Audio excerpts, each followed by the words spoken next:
கர்த்தருடைய பரிசுத்த நாமத்துக்கு ஸ்தோத்திரம். நம்ம ஆண்டவருடைய வசனத்தை தியானிப்பதற்கு முன்பதாக ஒரு நிமிடம் கண்களை மூடி ஆண்டவரை நோக்கி பார்ப்போம். பரிசுத்த ஆவியானவரே, எங்களோடு நீர் பேசும் ராஜா. இந்த நாளிலே நீர் எங்களை அழைத்து வந்திருக்கிறீர். உம்முடைய தீர்மானத்தின்படி, உம்முடைய சித்தத்தின்படி நீர்தான் எங்களை கொண்டு வந்திருக்கிறீர் சுவாமி. அப்பா, நீர் என்ன பேச போகிறீர், நீர் என்ன சொல்ல போகிறீர் என்று ஆர்வத்தோடு வந்திருக்கிற ஒவ்வொருத்தரோட நீர் பேச போகிறதற்காக உமக்கு நாங்கள் நன்றி செலுத்துகிறோம். எங்கள் இருதயத்தை நாங்கள் திறந்து வைக்கிறோம், எங்கள் செவிகளை நாங்கள் திறந்து வைக்கிறோம். நீர் எங்களோடு பேசும், நாங்கள் கேட்கிறோம். ஆண்டவரே, உடைய சித்தத்தை செய்ய ஒப்பு கொடுக்கிறோம். இயேசுவின் நாமத்தில் ஜெபிக்கிறோம் நல்ல பிதாவே, ஆமென். ஹல்லேலூயா, ஹல்லேலூயா. எத்தனை பேர் சந்தோஷமா இருக்கிறீங்க? சந்தோஷமா இருக்கிறவங்க கரங்களை தட்டி ஆண்டவருக்கு நன்றி சொல்லுவோமா? நல்ல கரங்களை தட்டுவோம், ஆண்டவருக்காக தட்டுவோம், எனக்காக அல்ல. நம்ம மத்தியில் ஆண்டவர் இருக்கிறார். ஹல்லேலூயா. எத்தனை பேர் விசுவாசிக்கிறீங்க நம்ம மத்தியில் ஆண்டவர் இருக்கிறார்? ஹல்லேலூயா. அவர் சொல்லி இருக்கிறார், எங்கே 2 பேர் 3 பேர் என் நாமத்தினாலே கூடி வருவீர்களோ அங்கே நான் இருப்பேன் என்று சொல்லி இருக்கிறார். ஹல்லேலூயா. மோசே இடத்துல சொன்னார், நான் இருக்கிறவராகவே இருக்கிறேன். ஹல்லேலூயா, ஹல்லேலூயா. சத்தம் கேட்கல. ஹல்லேலூயா, ஹல்லேலூயா, ஹல்லேலூயா, ஹல்லேலூயா. ஆண்டவருடைய நாம மகிமைப்படட்டும். மறுபடியுமாக இந்த கன்வென்ஷன் கூட்டத்தில் உங்களோடு நான் ஆண்டவருடைய வார்த்தையை பகிர்ந்து கொள்வதில் மிகவும் சந்தோஷம் அடைகிறேன். மறுபடியுமாக வாய்ப்பை கொடுத்த, என்னை நம்பி இந்த மேடையை கொடுத்த ஆண்டவருக்கு நன்றி. உங்க எல்லாருக்கும் என்னுடைய நன்றி. வாசித்த இந்த வேத பகுதியிலே சங்கீதம் 91வது அதிகாரம் 15வது வசனத்தை நாம் இன்றைக்கு தியானிக்க போகிறோம். இந்த 15வது வசனத்தை நம்ம பார்க்கும் பொழுது, வாசிக்கும் பொழுது அங்கே ஒரு காரியம், 2 காரியத்தை நம்ம அங்க வாசிக்கிறோம். அவன் என்னை நோக்கி கூப்பிடுவான், நான் அவனுக்கு மறு உத்தரவு அருளி செய்வேன். ஆபத்தில் நானே அவனோடு இருந்து அவனை தப்புவித்து அவனை கனம் பண்ணுவேன். ஹல்லேலூயா. இதெல்லாருக்கும் தெரிஞ்ச மனப்பாட வசனம் தான். ஆனால் இன்றைக்கு ஆண்டவர் நம்மோடு இந்த வசனத்தை வைத்து என்ன பேச போகிறார் என்று சொல்லி நாம் பார்க்க போகிறோம். ஆண்டவருடைய சமூகத்தில் உட்கார்ந்து நான் ஜெபிக்கும் பொழுது ஆண்டவர் இந்த 2 வார்த்தைகளை எனக்கு கொடுத்தார். என்னுடைய ஜனங்களை நான் தப்புவித்து கனம் பண்ண போகிறேன். ஹல்லேலூயா. என்னுடைய பிள்ளைகளை நான் தப்புவித்து கனம் பண்ண போகிறேன். எப்படி அவர் தப்புவிப்பார், எதிலிருந்து அவர் தப்புவிப்பார், எப்படியெல்லாம் அவரால் தப்புவிக்க முடியும் என்கிறதை நாம் பார்க்க போகிறோம். வேதத்துல பல இடங்களிலே ஆண்டவர் பல விதமாக பல பயங்கரமான காரியத்தை அவர் செய்து அவருடைய பிள்ளைகளை ஆபத்திலிருந்தும் விபத்திலிருந்தும் மோசமான காரியத்திலிருந்து தப்பித்துக் கொள்ள வழியே இல்லாமல் இருக்கிற சூழ்நிலையிலிருந்து தம்முடைய பிள்ளைகளை, தம்மை நோக்கி கூப்பிடுகிற பிள்ளைகளை, தம்மில் நம்பிக்கையாயிருந்த பிள்ளைகளை அவர் எப்படி பயங்கரமாக விடுவித்தார் என்று சொல்லி நாம் வாசிக்கலாம், நாம் பார்க்கலாம். ஆனா இன்றைக்கு ஆண்டவர் சில உதாரணங்களோடு நம்மோடு இடைப்பட போகிறார். நீங்கள் விசுவாசித்தால் தேவனுடைய மகிமையை பார்ப்பீங்க. இதே ராத்திரியில் ஆண்டவர் இறங்கி வந்து உங்களை தப்புவித்து உங்களை கனம் பண்ண முடியும். அவரால் முடியுமா? இத்தனை வருஷம் நடக்காத காரியம் இன்றைக்கு நடந்து விட முடியுமா? ஒரே ராத்திரியில அல்லாவிட்டால் 1 மணி நேரத்துல நடந்து முடியுமா, நடக்க முடியுமா என்று சொல்லி நீங்க கேட்டால் ஆண்டவரால கூடாத காரியம் ஒன்றுமே இல்லை. ஹல்லேலூயா. கரங்களை உயர்த்தி ஹல்லேலூயா சொல்லுவோமா? ஆண்டவரால முடியாத காரியம் ஒன்றுமே இல்லை. அவர் கூடாததை கூட பண்ணுவார், முடியாததை முடிய பண்ணுவார், அசாத்தியமானதை சாத்தியமாய் மாற்ற அவரால முடியும். அவரால முடியும். அவரை விசுவாசிக்கும் போது அதை நாம் வாழ்க்கையில பெற்றுக்கொள்ள முடியும், அதை நாம் பார்க்க முடியும். இன்றைக்கு உங்களுடைய கவனம் ஆண்டவர் மேல வரட்டும், இந்த வசனத்தின் மேல வரட்டும். அவர் சொன்னதுதான், அவர் சொன்னதை செய்து முடிக்கிற வரைக்கும் இந்த கூட்டத்தை முடிக்க விடமாட்டார், இந்த ஜெபத்தை முடிக்க விடமாட்டார். இந்த இடத்தை விட்டு நீங்க போகும்போது ஒரு விடுதலையோடு தான் போக போகிறீர்கள். இங்க வசனத்துல வாசித்தபடியே அவன் என்னை நோக்கி கூப்பிடுவான், அவன் என்னை நோக்கி கூப்பிடுவான். பாருங்க, ஆண்டவர் எவ்வளவு உறுதியாய் சொல்லுகிறார், எவ்வளவு உறுதியாய் நம்மை எதிர்பார்க்கிறார். அவன் என்னை நோக்கி கூப்பிடுவான், அவன் என்னை நோக்கி கூப்பிடுவான், நான் அவனுக்கு மறு உத்தரவு அருளி செய்வேன். பல காரியத்துங்க பார்க்கிறோம். அவர் நமக்கு மறு உத்தரவு கொடுப்பாராம், ஆபத்தில் நம்மோடு கூட இருப்பாராம், நம்மளை தப்புவித்து கனம் பண்ணுவாராம். எவ்வளோ காரியத்தை அவர் செய்ய வல்லவரா இருக்கிறார். திடீரென்று எதுவும் நடக்கிறது இல்லை, அவர் படிப்படியாக செய்வேன் என்று சொல்லுகிறார். முதலாவது நான் உனக்கு மறு உத்தரவு கொடுப்பேன், ஆனா ஒரு கண்டிஷன், நீ என்னை நோக்கி கூப்பிட வேண்டும். இந்த ராத்திரி நம்ம அவரை நோக்கி கூப்பிட போகிறோம். இன்னும் சில நிமிடங்கள் அவரை நோக்கி கூப்பிட போகிறோம். நம்ம யாரா இருந்தா என்ன, ஆண்டவர் முன்பதாக தாழ்த்தி அவருடைய சமூகத்துல ஒப்பு கொடுத்து அவருடைய சமூகத்துல பிள்ளைகளை போல நாம் அவரை நோக்கி கூப்பிட போகிறோம். அவர் நமக்கு மறு உத்தரவு கொடுப்பார். ஹல்லேலூயா. அவர் ஆபத்தில் நம்மோடு கூட இருப்பாரா. ஒருவேளை என்னென்ன சூழ்நிலையில நீங்க இருந்தாலும் அவர் உங்களோடு கூட இருக்கிறார் என்பதை நீங்கள் அறிந்து கொள்ள வேண்டும். அவர் உங்களோடு கூட இருக்கிறார். ஒருவேளை என்ன சூழ்நிலையில நீங்க வந்திருந்தாலும் அந்த சூழ்நிலையில உங்களோடு கூட இருக்கிறார் என்பதை நீங்கள் நம்ப வேண்டும், விசுவாசிக்க வேண்டும், அவரை பார்க்க வேண்டும், அவரை தேட வேண்டும். அப்பொழுது அவர் கூட இருக்கிறது உங்களுக்கு புரிய வரும், உங்களுக்கு தெரிய வரும். அது மட்டுமல்ல, அவர் சொல்லுகிறார், நானே உன்னோடு கூட இருந்து நான் தப்புவித்து அவனை கனம் பண்ணுவேன், நானே உன்னை கனம் பண்ணுவேன். ஹல்லேலூயா. தப்புவித்து அப்படியே நடுத்தெருவில் விட்டுட்டு போகிறவர் அல்ல, தப்புவித்து அப்படியே நம்மளை கைவிடுகிறவர் அல்ல, அதோடு வேலையை முடிக்கிறவர் அல்ல. அவர் நம்மை கனம்படுத்துவார் என்று வேதம் சொல்லுகிறது. I will rescue him and I will honor him. எவ்வளோ பெரிய ஆண்டவர். அவருடைய அன்பை பாருங்க. நம்மளை தப்புவிக்கிறது மட்டுமல்ல, உதவி செய்கிறது மட்டுமல்ல, மறு உத்தரவு கொடுக்கிறதோடு நிறுத்தாமல் நம்மளை கனம் பண்ணுவாராம். வேதாகமத்தில் பல உதாரணங்களை நாம் வாசித்து பார்க்கலாம். முதலாவதாக உதாரணம் தானியேல் 3வது அதிகாரத்திலே இருந்து நாம் பார்க்க போகிறோம். இதெல்லாருக்கும் நமக்கு தெரிந்த கதை.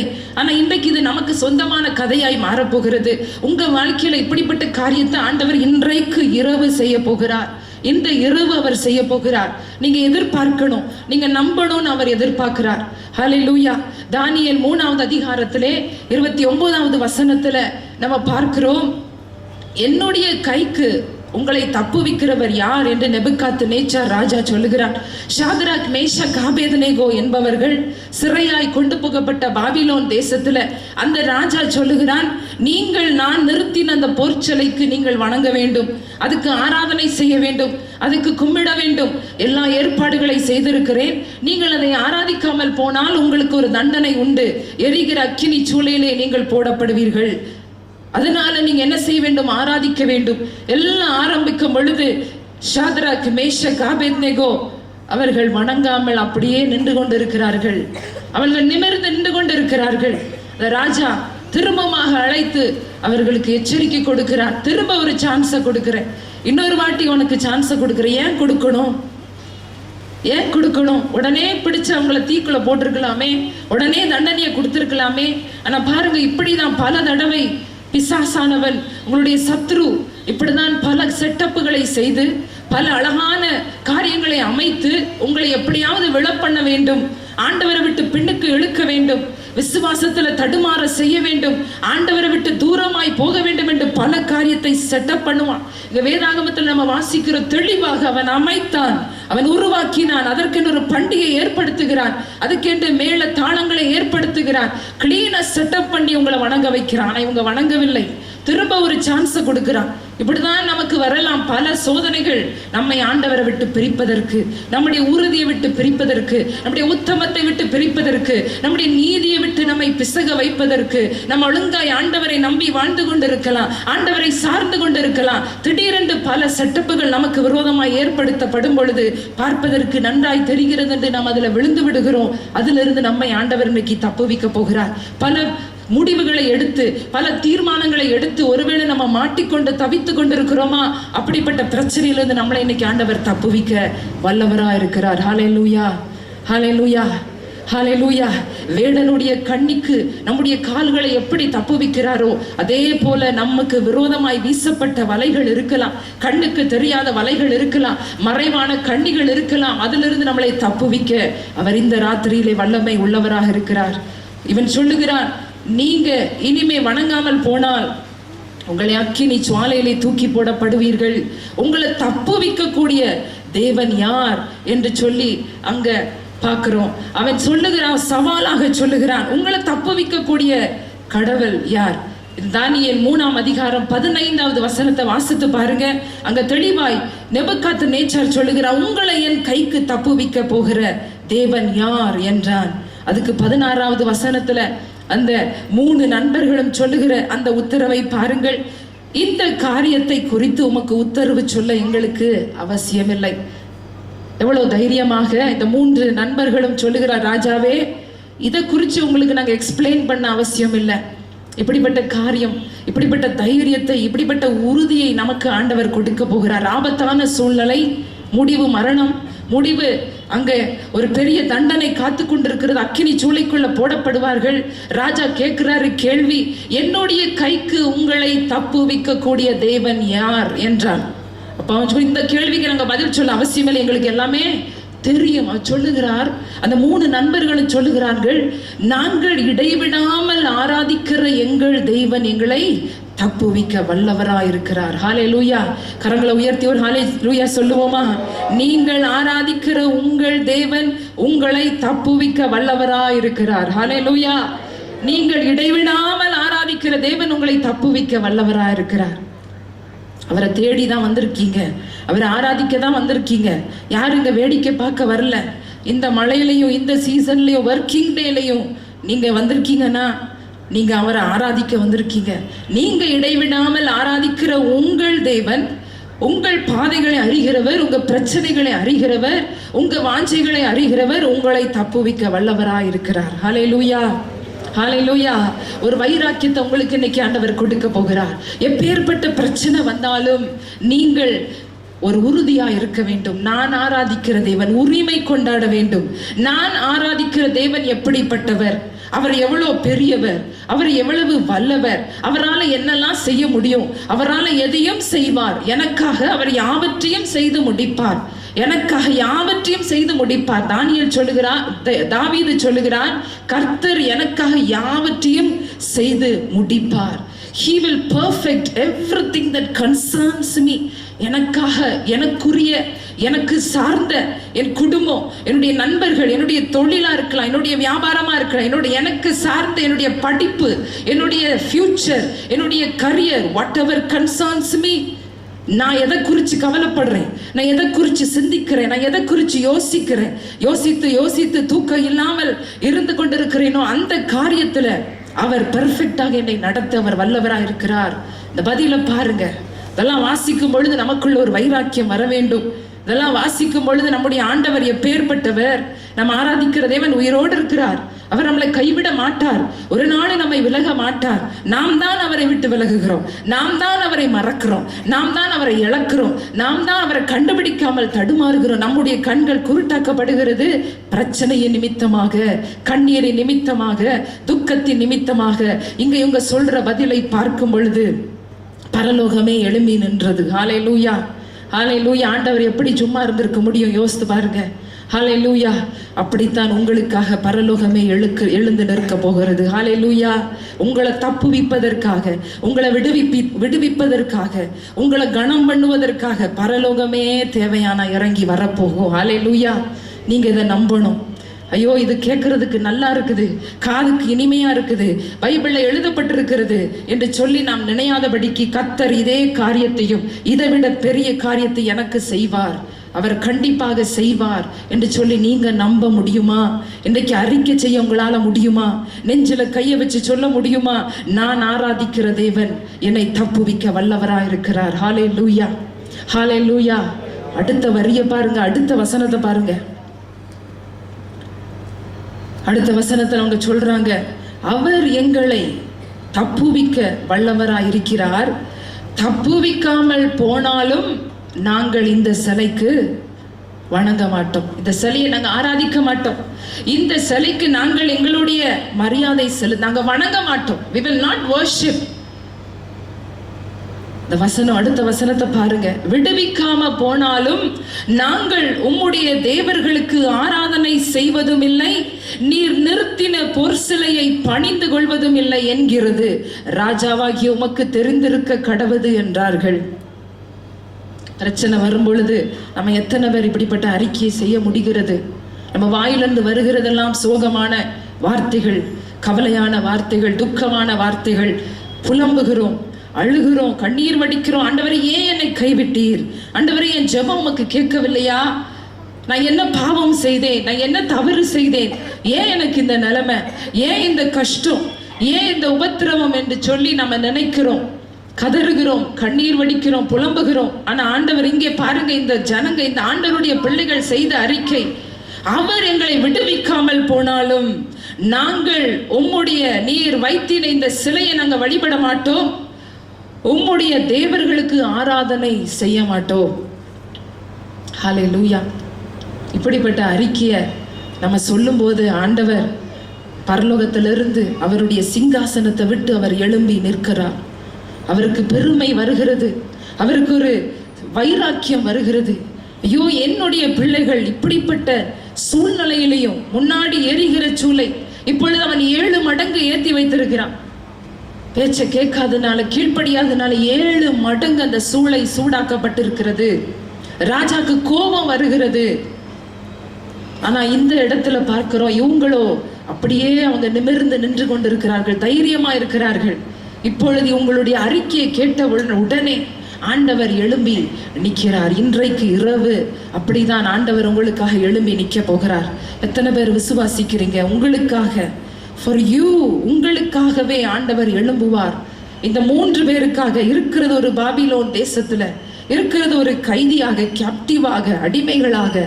ஆனால் ராஜாவுடைய கட்டளை எப்படிப்பட்டதா இருந்தா என்ன, தண்டனை எப்படிப்பட்டதா இருந்தா என்ன, நாங்கள் ஆராதிக்கிற தேவனை நாங்கள் நம்பி இருக்கிறோம், அவர் எங்களை தப்புவிப்பார்.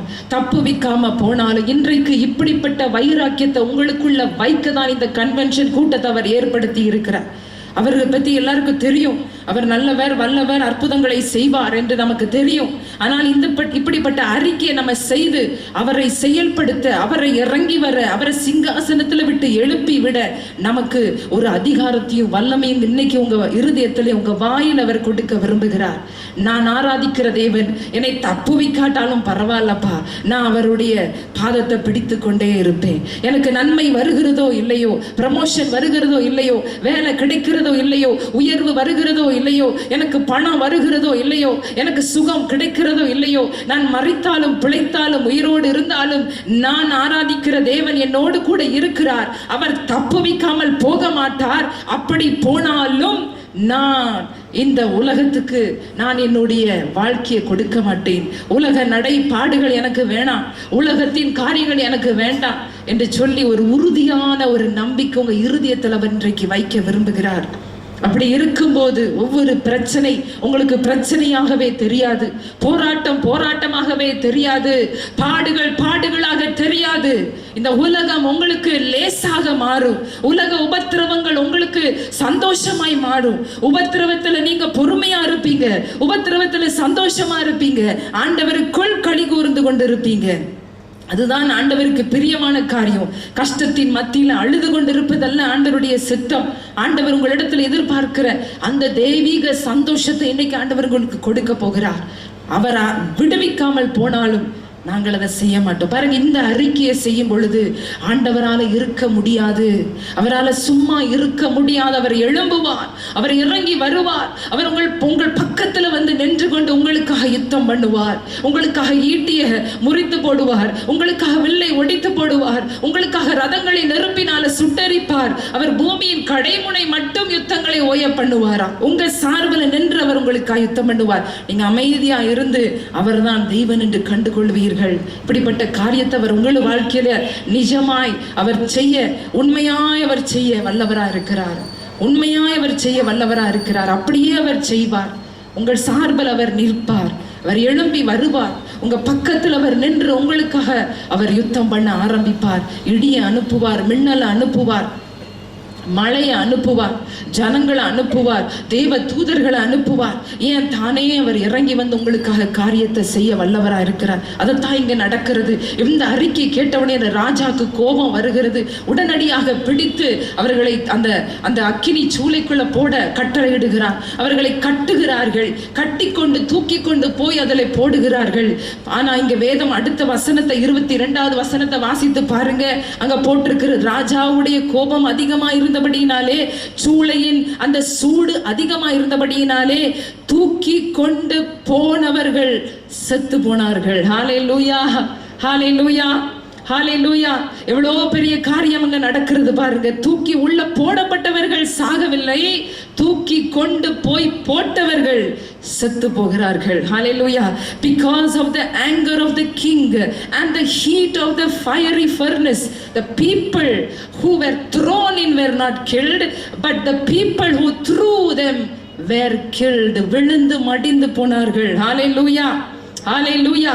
இங்க நீங்க இப்படிப்பட்ட வைராக்கியம் உள்ளவர்களாய் ஆண்டவர் மேல் ஒரு வைராக்கியத்தை வைத்துக் கொண்டிருக்கும் பொழுது உங்களுக்கு விரோதமாக இருக்கிற பிரச்சனைகள் அப்படியே மறைந்து காணாமல் போய்விடும். உங்களுக்குள்ள இருக்கிற வியாதிகள், உங்களுக்குள்ள இருக்கிற பலவீனங்கள், உங்களுக்குள்ள இருக்கிற கட்டிகள் தானாய் கரைந்து போகுமே ஒழிய, உங்க வறுமை மாறுமே ஒழிய, கடன் பிரச்சனை தீருமே ஒழிய, ஒரு வழி திறக்குமே ஒழிய நீங்கள் சாக மாட்டீர்கள். ஹல்லேலூயா. கரங்களை உயர்த்தி ஒரு அல்லேலூயா சொல்லுவோம். ஹல்லேலூயா. தூக்கி கொண்டு போனவர்கள் செத்து போனார்கள். எவ்வளவு அழகாய் எழுதப்பட்டிருக்கிறது பாருங்க. ஆனால் உள்ள போடப்பட்டவர்களோ சந்தோஷமாய் உலாவிக் கொண்டிருக்கிறார்கள். 3 பேரை தானே தூக்கி போட்டோம். ஹல்லேலூயா. ஆனா இருக்கிறது 4 நபர். 4வது நபர் தேவனுடைய மனுஷனுடைய சாயலுக்கு ஒப்பா இருக்கிறாரே என்று ராஜா பார்க்கிறான். ராஜா சீட்டை விட்டு எழும்புகிறான். தம்முடைய சிங்காசனத்தை விட்டு ராஜா எழும்பி நின்று ஆச்சரியப்பட்டு பார்க்கிறான். 3 பேரை அல்லவா போட்டோம், உள்ள இருக்கிறது 4 பேரு. இன்னைக்கு ஆண்டவர் சிங்காசனத்தை விட்டு உங்களுக்காக எழும்புவார் என்றால் எந்த ராஜாவும் அமைதியா உட்கார முடியாது, நிம்மதியா இருக்க முடியாது. உங்க சத்துருக்கள் நிம்மதியா இருக்க முடியாது. உங்களை வேதனைப்படுத்தின உபத்திரவங்கள் சும்மா இருக்க முடியாது. அவைகள் நடுங்க ஆரம்பிக்கும். ஹல்லேலூயா. அவைகள் திகைக்க ஆரம்பிக்கும். உங்களை கண்டாலே பிரச்சனை பயப்பட ஆரம்பிக்கும். உங்களை கண்டாலே வியாதி உங்களை விட்டு விலகும். உங்களுக்குள்ள வியாதி இருக்க முடியாது, வறுமை இருக்க முடியாது, பிரச்சனை இருக்க முடியாது, சோகம் துக்கம் கண்ணீர் இருக்கவே முடியாது. என ஆண்டவர் உங்களுக்காக எல்லாவற்றையும் செய்ய வல்லவரா இருக்கிறார். ஹல்லேலூயா, ஹல்லேலூயா. அவங்க முடி கூட கருகவில்லை, அவங்க மேல அக்கினி நெருப்பின் வாசனை கூட வரவில்லை. அப்படியாய் அவர் தப்புவித்தார். அவர் எப்படி தப்புவிப்பார் யோசித்து பாருங்க. அக்கினியில இறங்கி வந்து அவர்களை தப்புவிக்கிறார். முடி கூட கருகாமல், அவருடைய சரீரத்தில் அக்கினி வாசனை கூட இல்லாதபடிக்கு முற்றிலுமாய் தப்புவிக்கிறார். முற்றிலுமாய் தப்புவிக்கிறார். அப்படின்னா என்ன? கூடவே இருந்திருக்கிறார். ஒவ்வொரு நேரத்திலையும் கூடவே இருந்திருக்கிறார். அந்த ஹோல் செஷன் முடிகிற வரைக்கும் கூடவே இருந்திருக்கிறார். கடைசி நேரத்தில் அவருடைய செய்கையை அவர் காட்டுகிறார். He showed, he manifested his power in the fiery furnace. ஹல்லேலூயா. இன்னைக்கு எத்தனை மடங்கு சூடாக்குனா என்ன? ஆண்டவர் நம்மோடு கூட இருக்கும்போது எந்த அக்கினி நம்மளை ஒண்ணுமே செய்ய முடியாது. பிரச்சனை அக்கினியை போல இருக்கிறதா? கடன் பிரச்சனை இருக்கிறதா? ஆண்டவரால மாற்ற முடியும். ஹல்லேலூயா, ஹல்லேலூயா. அவருக்கு லட்சக்கணக்கானதை மாற்ற முடியும், கோடிக்கணக்கானதையும் மாற்ற முடியும். அவரால் செய்யக்கூடாத காரியம் ஒன்றுமே இல்லை. ஆனா அவரை நோக்கி நாம் கூப்பிட வேண்டும், அவருக்காக நிற்க வேண்டும், அவரை பார்த்து நம்ம உறுதியா இருக்கணும், தடுமாறக்கூடாது. பிரச்சனை வரும்பொழுது ஐயோ ஆண்டவர் என்னை கைவிட்டாரோ, அவர் என்னை மறந்தாரோ என்று சொல்லி, என் நியாயம் அவரிடத்துல எட்டாமல் போய்விட்டதோ என்று சொல்லி நாம் கலங்க கூடாது. என் தேவன் என்னை தப்புவிக்க வல்லவரா இருக்கிறார். அவர் தப்புவிக்காமல் போனாலும் நாங்கள் ஆராதிக்க மாட்டோம் என்று சொல்ல வேண்டும். பாருங்க, அடுத்ததாக இன்னொரு உதாரணத்தை நம்ம பார்க்கலாம். ஆண்டவர் மோசேயின் மூலமாக இஸ்ரவேல் ஜனங்களை அப்படிதான் அவர் தப்புவித்தார்.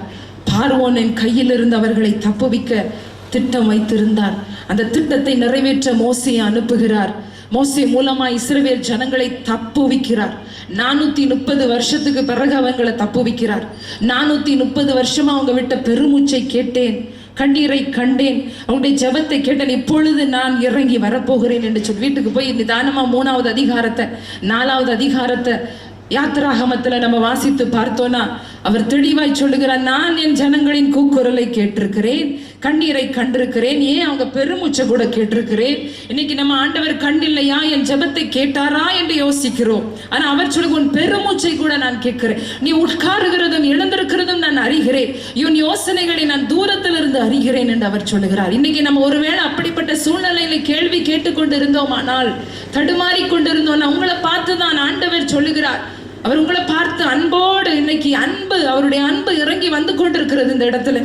அவர் சொல்லுகிறார், நான் பார்த்திருக்கிறேன், கண்டிருக்கிறேன், நான் என்னுடைய உடன்படிக்கை நான் நினைவு கூறுகிறேன்.